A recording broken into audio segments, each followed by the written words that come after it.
This is a really great thing that's happened in the state of Connecticut. It's just become the 17th state to abolish the death penalty in this country.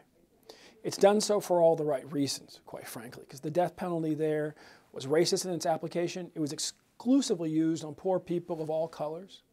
And it was extremely random in basically, look, if you came from the town of Waterbury, for instance, 3% of the state's population, well, that town made up over 40% of the state's death row. And so it came down to who your prosecutor was and what county they were from and how ambitious they were and how willing they were to seek the death penalty for people in order to advance their career, quite frankly. And also, and this is something I think, no matter how people feel about the death penalty, it doesn't get enough attention. It's been a profound waste of money. And in our state budget, if you waste money on one thing, well, you can't spend it wisely on something else. Hundreds of thousands of dollars more to send somebody to death row than to sentence them to die in prison through life without the possibility of parole. Those are dollars that we can't spend, for instance, on homicide detectives to get more of the uncut killers, which there are many in our cities throughout this country, off the streets.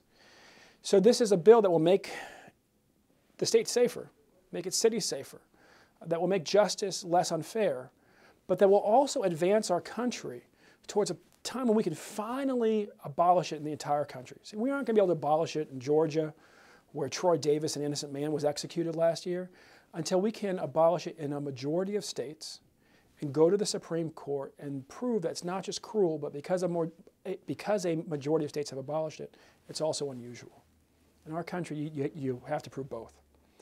So this gets us into single digits. We're now just 9 states away from being able to go to the Supreme Court and finally abolish it and make sure that in our country there will never be another Troy Anthony Davis.